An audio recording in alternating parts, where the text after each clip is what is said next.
You think this is the end of your story. It's not. You think you've ruined everything. You haven't. You think God is done with you. He's not even close. I know what you're thinking right now. You're looking at your life and all you see are mistakes, regrets, broken relationships, missed opportunities, wasted years.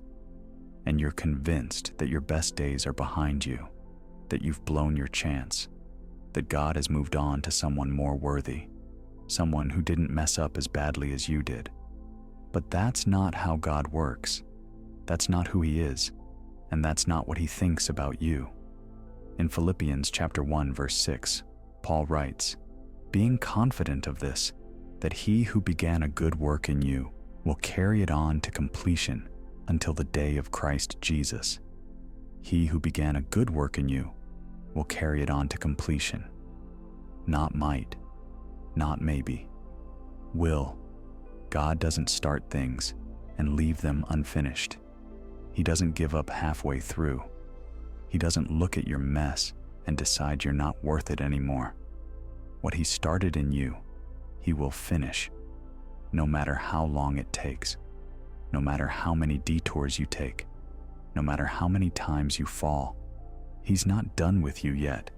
Maybe you feel like you've disqualified yourself, like you've sinned too much, failed too often, walked away too many times, and now you're standing on the outside looking in, convinced that God's plans for you died when you made that choice, when you broke that promise, when you walked away from Him.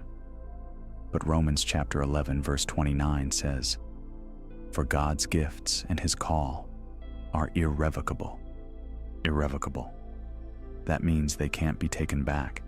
They can't be canceled. They can't be revoked.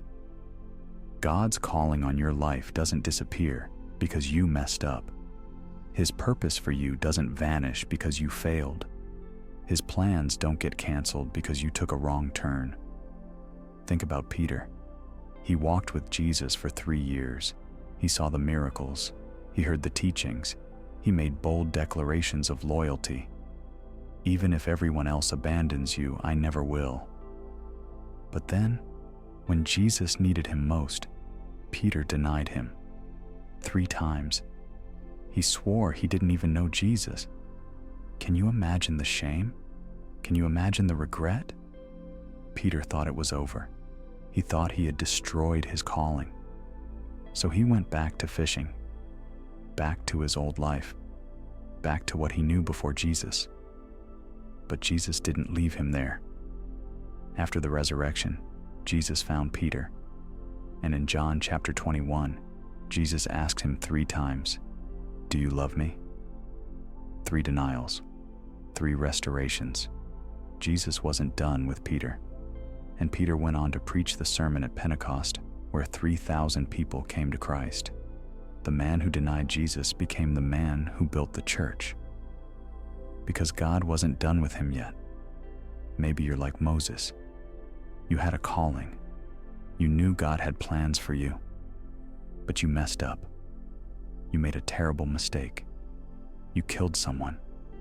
You ran away. You spent 40 years in the desert convinced that your purpose died with your failure. But then one day, God showed up in a burning bush, and He said, "I'm sending you back. I'm using you to deliver my people." Moses was 80 years old. He had been in the wilderness for 4 decades. But God said, "Now is your time."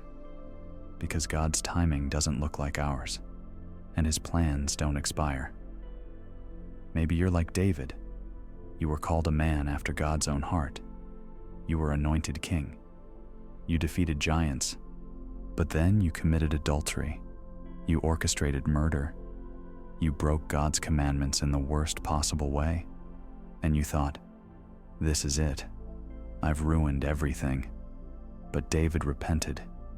He cried out to God in Psalm 51 verse 10, "Create in me a pure heart, O God, and renew a steadfast spirit within me."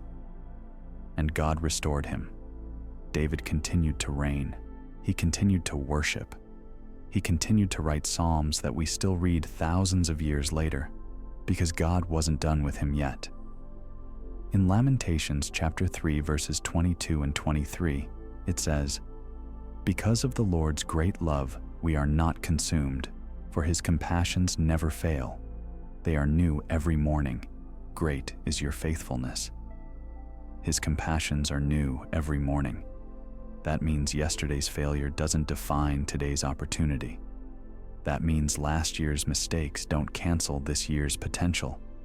That means no matter how many times you've fallen, every morning you wake up is proof that God is giving you another chance, another day, another opportunity to step into his purpose.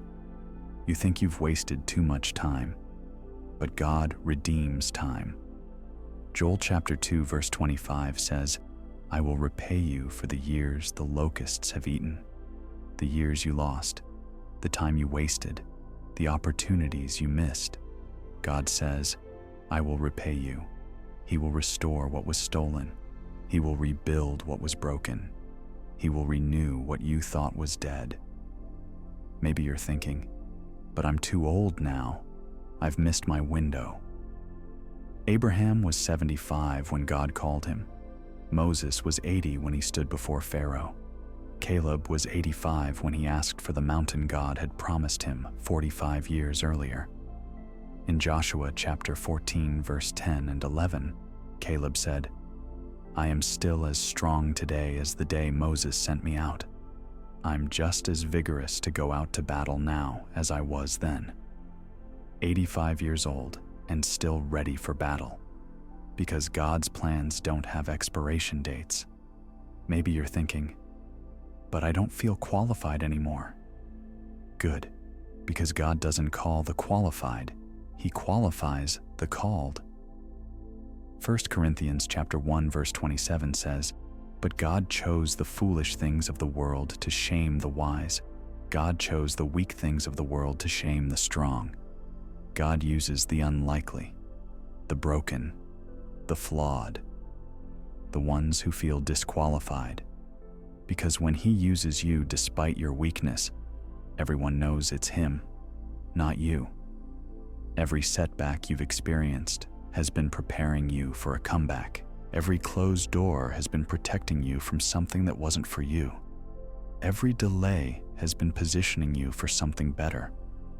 Every failure has been teaching you something you needed to learn. Nothing has been wasted. Nothing has been meaningless. God has been working even when you couldn't see it. In Jeremiah chapter 29 verse 11, God says, "For I know the plans I have for you, plans to prosper you and not to harm you, plans to give you hope and a future."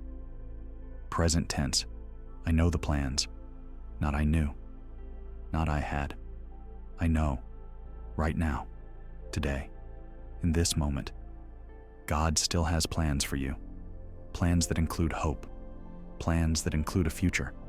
Plans that are still unfolding. Maybe you're going through something right now that feels like an ending. A job loss, a divorce, a health crisis, a financial collapse, a death, a dream that died. And it feels like the story is over.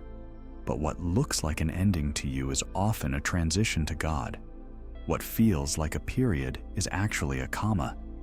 The chapter is changing, but the book isn't finished. Isaiah chapter 43 verse 19 says, "See, I am doing a new thing. Now it springs up. Do you not perceive it? I am making a way in the wilderness and streams in the wasteland." A new thing, not the same old thing, not a repeat of what didn't work. A new thing.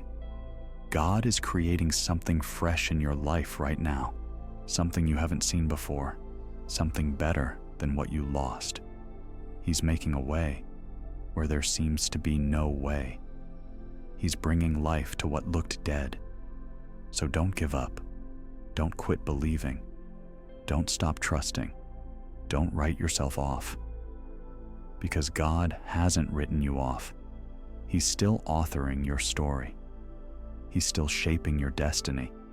He's still working all things together for your good. The best chapters of your life haven't been written yet.